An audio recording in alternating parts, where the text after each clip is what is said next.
So students, आज के lecture में हम लोग फिजिकल पेंडुलम के बारे में स्टडी करने वाले हैं। सबसे पहले हम लोग समझते हैं कि ये फिजिकल पेंडुलम है क्या। So we will say it any rigid body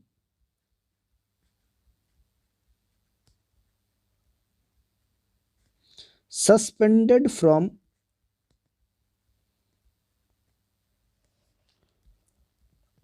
a fixed support। बस यही आपका फिजिकल पेंडुलम कहलाता है। कोई भी हमारे पास एक रिजिड बॉडी होगा और उसको हम लोग नेल या किसी भी दूसरे फिक्स्ड सपोर्ट के साथ सस्पेंड कर देंगे, तो ऐसे रिजिड बॉडी का जो सिस्टम बनेगा उसको हम लोग फिजिकल पेंडुलम कहेंगे। फॉर एग्जांपल, जैसे कि हम लोग मान लेते हैं कि ये लेट अस से ट्रायंगुलर प्लेट टाइप का एक रिजिड बॉडी है।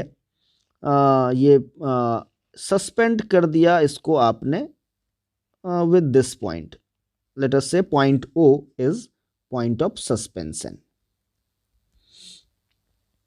सो point O is point of suspension. और लेट अस से इस रिजिड बॉडी का जो सेंटर ऑफ मास है उसको हम लोग C कह रहे हैं। So C is centre of mass of the rigid body. Obvious सी बात है कि इस रिजिड बॉडी के ऊपर दो फोर्सेस लगेंगे। एक जो पॉइंट ऑफ सस्पेंशन पे जो सपोर्ट होगा वो एक रिएक्शन का फोर्स लगा रहा होगा, और दूसरा मास इनटू जी यानी कि acceleration due to gravity mg की बात कर रहा हूँ, इसके वेट की बात कर रहा हूँ। और वेट जो है वो सेंटर ऑफ मास के ऊपर एक्ट करेगा। So these are two forces. तो इन दोनों फोर्सेस के बारे में हम लोग यहाँ पे लिख लेते हैं। सो वी विल से कि two forces act on the rigid body. और उन दोनों फोर्सेस के बारे में detail. Number 1, reaction from support. तो जिस नेल या किसी दूसरे फिक्स्ड सपोर्ट से हम लोग अपने रिजिड बॉडी को सस्पेंड करेंगे, वो नेल या फिक्स्ड सपोर्ट हमारे रिजिड बॉडी के ऊपर में एक रिएक्शन का फोर्स लगाएगा। तो इस रिएक्शन के फोर्स का जो पॉइंट ऑफ एप्लीकेशन है वो पॉइंट ऑफ सस्पेंशन यानी कि पॉइंट O है। तो इस रिएक्शन फ्रॉम सपोर्ट के बारे में हम लोग कह सकते हैं कि it acts at point O, that is point of suspension। अब चूंकि ये पॉइंट ऑफ सस्पेंशन पे ही एक्ट कर रहा है, इसीलिए इस रिएक्शन फोर्स का जो टॉर्क है वो हमेशा जीरो होगा। तो इस बात को भी हम लोग मेंशन कर लेते हैं यहाँ पे, और हम लोग यहाँ पे कह सकते हैं कि torque of reaction force about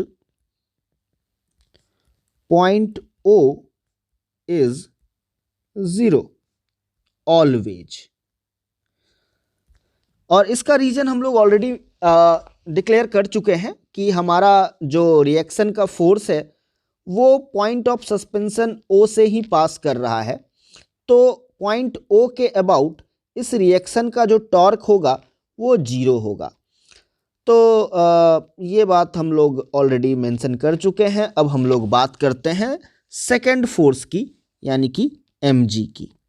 तो हमारा जो दूसरा फोर्स है वो है weight of the rigid body. तो जैसा कि हम लोग जानते हैं कि किसी भी रिजिड बॉडी का जो वेट होता है वो उसके सेंटर ऑफ मास पे एक्ट करता है। सो लेट अस से कि wait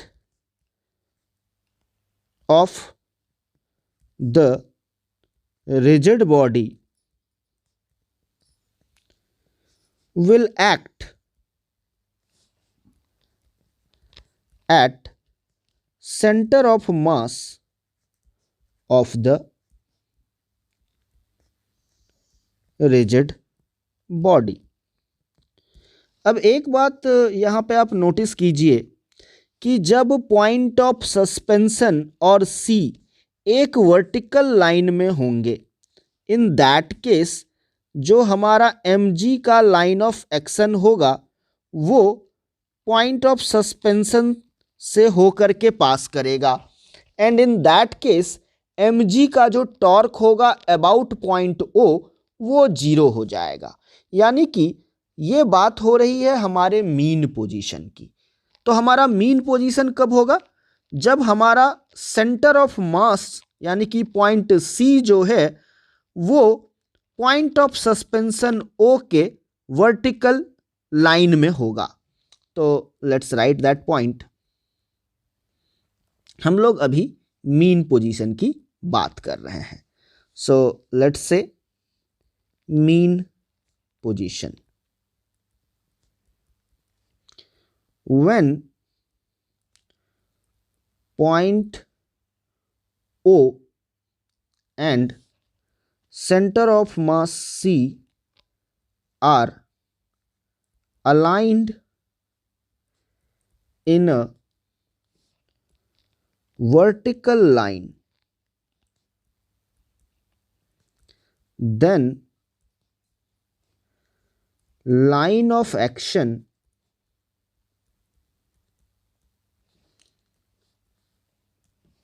of mg passes through point O and therefore torque of mg about point O is 0।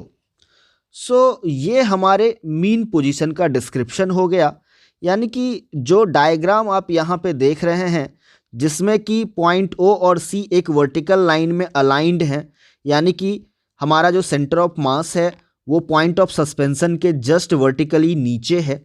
In that case mg का जो लाइन ऑफ एक्शन है, जैसा कि आप देख सकते हैं हमारे mg का जो लाइन ऑफ एक्शन है वो पास कर रहा है पॉइंट ऑफ सस्पेंशन से, एंड इस वजह से mg का जो टॉर्क है अबाउट पॉइंट ओ वो हमारे पास जीरो आ जाता है।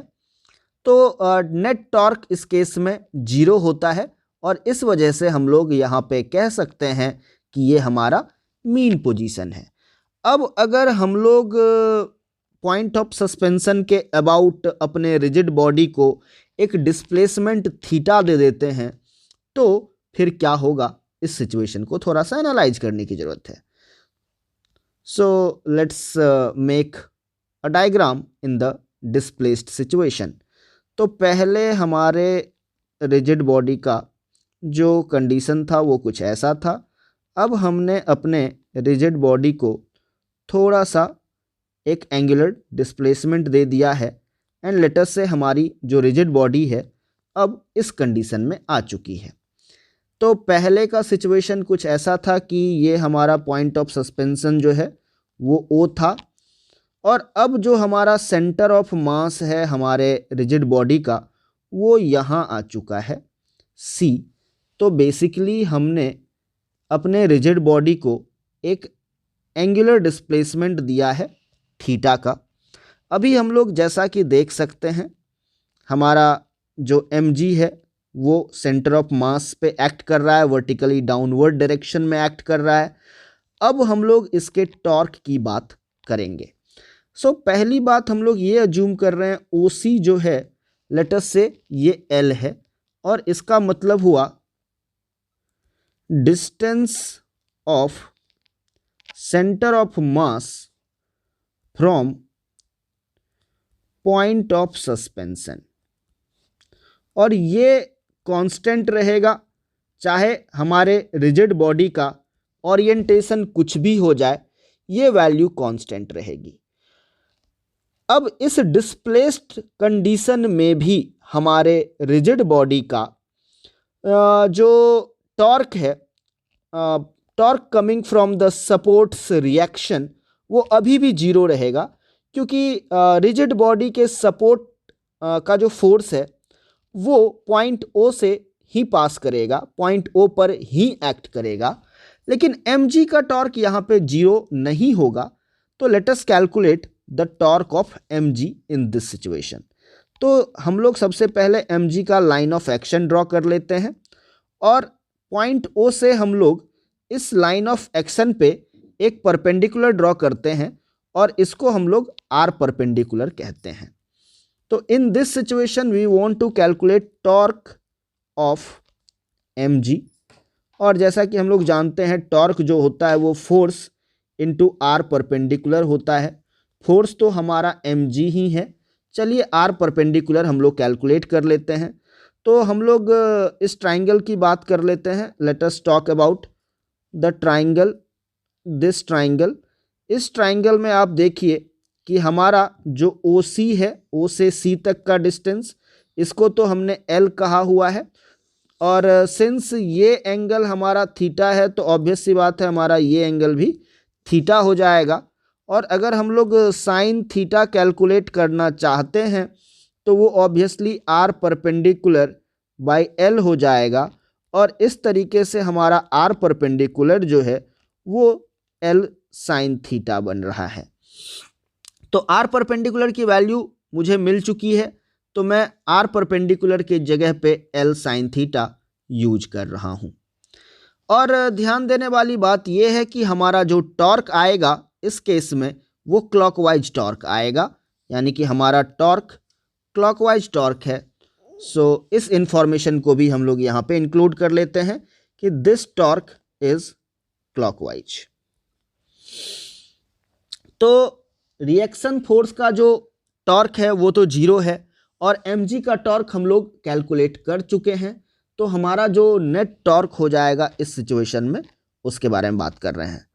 तो net torque is equal to mg L sine theta. Again हम लोग अप्रॉक्सीमेशन यूज करेंगे और बोलेंगे कि फॉर स्मॉल थीटा, हमारा जो साइन थीटा है वो अप्रॉक्सीमेटली इक्वल होता है थीटा के, और टॉर्क नेट जो है वो हमारा हो जाएगा mgl थीटा। अभी यहाँ पे एक और बात है जो कि हमें ध्यान देनी पड़ेगी, वो ये कि हमारा जो एंगुलर डिस्प्लेसमेंट थीटा था वो एंटी क्लॉकवाइज डायरेक्शन में था, लेकिन जो टॉर्क है वो क्लॉकवाइज डायरेक्शन में है, यानी कि थीटा और टॉर्क दोनों का ही जो डायरेक्शनल सेंस है वो एक दूसरे के ऑपोजिट है। और इस चीज़ को मैनेज करने के लिए मैं यहाँ पे एक माइनस साइन रख रहा हूँ, जो कि ये इंश्योर कर सकता है कि टॉर्क और थीटा एक दूसरे के ऑपोजिट डायरेक्शन में है। अब यहाँ से हम लोग torque equal to I alpha use करने वाले हैं। तो टॉर्क के जगह पे मैं आई अल्फ़ा लिख रहा हूँ, and that is equal to minus mgl थीटा। अच्छा, आई के बारे में क्या कहेंगे? आई क्या है? आई है हमारा moment of inertia, moment of inertia of rigid body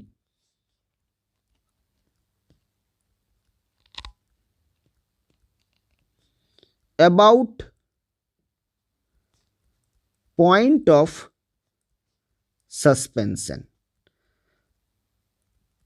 that is our point O. यहां पे एक बात बहुत ही स्पेशली ध्यान रखने वाली है, वो ये है कि मोमेंट ऑफ इनर्शिया जो है अबाउट पॉइंट ऑफ सस्पेंशन ओ है, it is not about the centre of mass of the rigid body. Generally हम लोग जो मोमेंट ऑफ इनर्शिया के फॉर्मूले याद करते हैं वो अबाउट सेंटर ऑफ मास याद करते हैं, लेकिन जब कभी भी यहाँ पे हमें एंगुलर एसएचएम को हैंडल करना होता है फिजिकल पेंडुलम के केस में, तो हमें सेंटर ऑफ मास के मोमेंट ऑफ इनर्शिया की बात नहीं करनी है, हमें रिजिड बॉडी का मोमेंट ऑफ इनर्शिया निकालना है उस एक्सिस के अबाउट जो कि पॉइंट ऑफ सस्पेंशन ओ से होकर के पास करता है।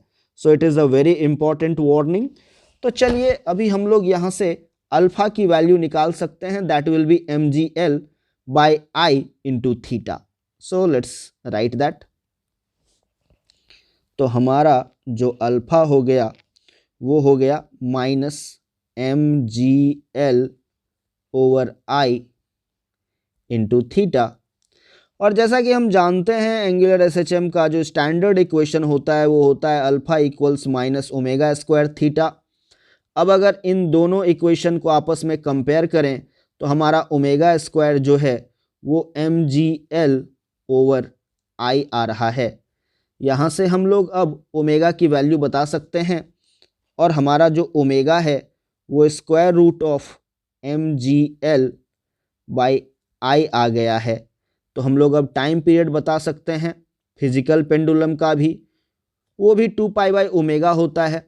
ओमेगा की वैल्यू हमारे सामने है, तो हमारा जो टाइम पीरियड है वो 2π over square root of mgl by I हो गया। फर्दर सिंप्लीफाई करके फाइनल रिजल्ट लिख रहे हैं, time period 2π into square root of I by mgl।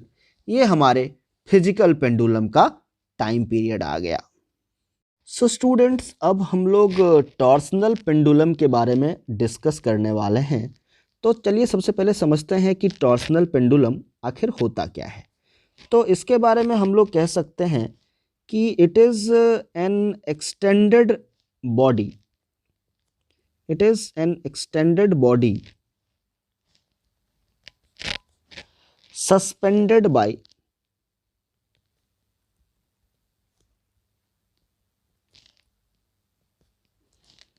a light thread और वायर। यानी कि कोई भी एक्सटेंडेड रिजिड बॉडी है उसको हमने एक लाइट वायर से सपोर्ट दिया हुआ है, सस्पेंड किया हुआ है, तो उसको हम लोग टॉर्सनल पेंडुलम की तरह यूज कर सकते हैं। इसको थोड़ा समझना है। लेट अस से कि ये हमारा सपोर्ट है, ये हमारा वायर है और ये जो है वो हमारा कोई भी एक्सटेंडेड ऑब्जेक्ट है। इसको आप एक डिस्क या रिंग भी मान सकते हैं यहाँ पे फ़िलहाल। और इसका जो रोटेशन होने वाला ये हमारा प्लेन हो गया और इसका जो रोटेशन होने वाला है वो कुछ यूँ होने वाला है, यानी कि ये ऐसे ऐसे करेगा। जैसे कि हम लोग यहाँ पे इसको ऐसे देखें कि हमारा जो ऑब्जेक्ट है उसके ऊपर आप एक मार्किंग बना लें। लेटस से ये हमारा सेंटर है, मान लेते हैं इनिशियली ये मार्किंग ऐसा था। अब आपने इस वायर को एक ट्विस्ट दिया और उस ट्विस्ट की वजह से ये मार्किंग अभी यहाँ आ गया है। तो ये जो हमारा एंगल है थीटा, ये हमारा एंगल ऑफ ट्विस्ट कहलाता है। तो इसके बारे में कुछ और इम्पोर्टेंट बातें, तो इसमें जो हमारा एक्सटेंडेड बॉडी है इसको हम लोग किसी एंगल से रोटेट करते हैं और हमारा जो एक्सिस ऑफ रोटेशन होता है वो खुद वायर ही होता है। तो यहाँ पे हम लोग ये कह सकते हैं कि extended body is rotated about an axis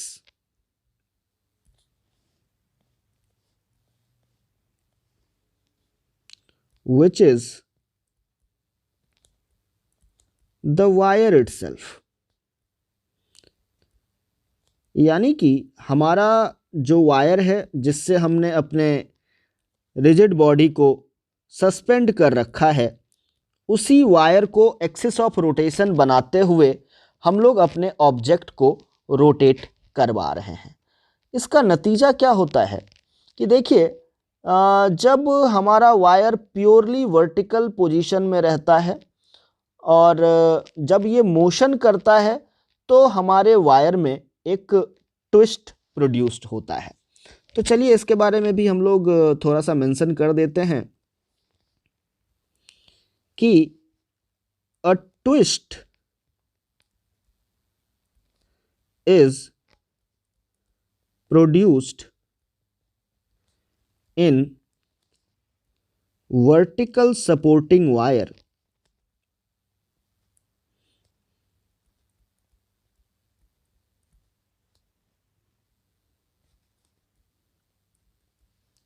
when the object is rotated. जब हम लोग अपने एक्सटेंडेड ऑब्जेक्ट को रोटेट करते हैं, जब उसका मोशन होता है, तो हमारा जो ये वर्टिकल वायर है उसमें एक ट्विस्ट आ जाता है, जिसको कि आप इस डायग्राम से अच्छे से समझ सकते हैं। अभी हम लोग यहाँ पे ऐसे देखें कि जो लोअर सेगमेंट है हमारे वायर का, वो तो ऑब्जेक्ट के साथ मूव कर जाता है, लेकिन जो अपर एंड है हमारे वायर का वो रिजिड सपोर्ट के साथ फिक्स रह जाता है। इस तरीके से ही हमारे वायर में ट्विस्ट प्रोड्यूस होता है। और लेट अस से कि जब हमारा lower end of the wire theta angle से घूमता है, तो इस एंगल ऑफ ट्विस्ट को हम लोग थीटा कहते हैं। सो let's right this point.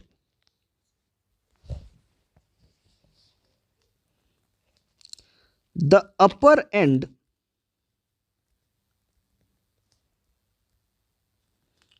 of the wire remains fixed with rigid support.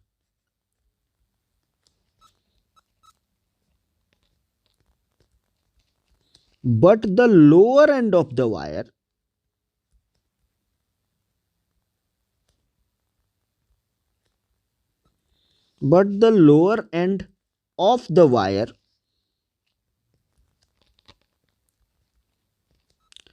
is rotated by angle theta with rigid body, and this produces a twist theta in the vertical wire. So this point should be very clear how the twist is being produced here. तो हमने आपको यहाँ बताया कि जो हमारा अपर and है wire का वो तो सपोर्ट के साथ फिक्स्ड है, उसका कुछ भी नहीं चेंज हो रहा है, ये एंड बिल्कुल फिक्स्ड है। लेकिन जो लोअर एंड है वो हमारे ऑब्जेक्ट के साथ रोटेट हो रहा है, और अगर ऑब्जेक्ट थीटा एंगल रोटेट होता है तो हमारे वायर में भी थीटा ट्विस्ट आ जाता है। जब ये अपने ओरिजिनल पोजीशन में होता है तो कोई ट्विस्ट नहीं रहता है, ट्विस्ट एंगल ऑफ ट्विस्ट जो होता है वो 0 रहता है, और ये हमारा इक्विलिब्रियम पोजीशन कहलाता है। तो late us write about the mean position, the equilibrium position also. So I'll say in the original position, the angle of twist in the wire is 0. The angle of twist in the wire is 0, and this is the mean position. तो हमने यहाँ पे mean position के बारे में बात कर लिया है कि जब हमारा ओरिजिनल पोजीशन होता है, जब हम लोग अपने एक्सटेंडेड ऑब्जेक्ट को टर्न नहीं करते हैं, जब हमारे वर्टिकल वायर में कोई भी ट्विस्ट नहीं आता है, 0 ट्विस्ट रहता है, तो इस कंडीशन में हमारा इक्विलिब्रियम पोजीशन कहा जाता है इस चीज़ को। अब देखिए, जैसे ही हम लोग अपने ऑब्जेक्ट को टर्न करते हैं, थीटा एंगल से रोटेट करवाते हैं और वायर में एक ट्विस्ट आ जाता है, तो फिर एक टॉर्क आता है जिसका मैग्नीट्यूड प्रोपोर्शनल होता है एंगल ऑफ ट्विस्ट के, और जिस एंगल से आप अपने रिजिड बॉडी को रोटेट करते हैं वही अपना एंगल ऑफ ट्विस्ट भी है। और यही जो टॉर्क है वो रिस्टोरिंग टॉर्क है, और ये टॉर्क जो है वायर को वापस से ओरिजिनल पोजीशन में लाना चाहता है। So let us discuss about this restoring torque also. So we just want to say that the twisted wire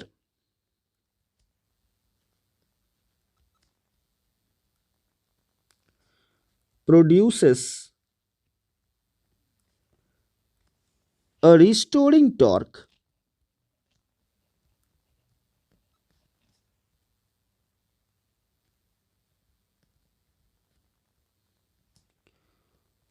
whose magnitude is proportional to the angle of twist। तो हमारा जो एंगल ऑफ ट्विस्ट है उससे proportional होता है, और obviously चूंकि ये रिस्टोरिंग टॉर्क है तो डायरेक्शन वाइज जो होगा हमारा एंगल ऑफ ट्विस्ट और ये रिस्टोरिंग टॉर्क दोनों ऑपोजिट डायरेक्शन में होंगे। और इस रिस्टोरिंग टॉर्क के लिए मैं इक्वेशन लिख सकता हूँ टॉ इक्वल्स माइनस के थीटा, और ये जो के है वो टॉर्सनल कांस्टेंट कहलाता है। So let us write about tau, it is torsional constant,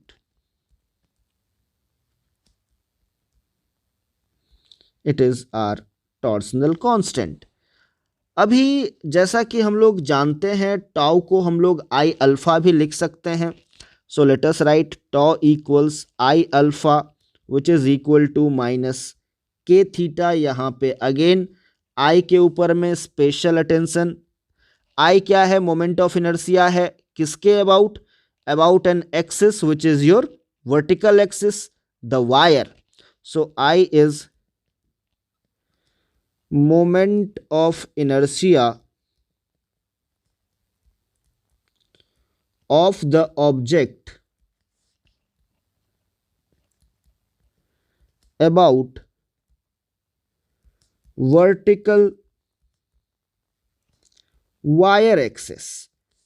जो हमारा वायर है वही हमारा एक्सिस ऑफ रोटेशन है, इसीलिए मोमेंट ऑफ इनर्शिया भी उसी एक्सिस के अबाउट निकालना है। यहाँ से अब हम लोग अल्फा की वैल्यू को minus K theta by I लिख सकते हैं। तो चलिए सबसे पहले अल्फा को लिख डालते हैं। Alpha is minus K theta by I, और इसको स्टैंडर्ड इक्वेशन ऑफ एसएचएम के साथ कंपेयर करेंगे which is alpha equals minus omega square theta. तो यहाँ से आपको ओमेगा स्क्वायर की वैल्यू पता चलती है विच इज के बाई आई, और यहाँ से आप कह सकते हैं कि आपका जो ओमेगा है वो square root of K by आई आया है। अभी हम लोग यहाँ से टाइम पीरियड कैलकुलेट कर सकते हैं टॉर्सनल पेंडुलम का।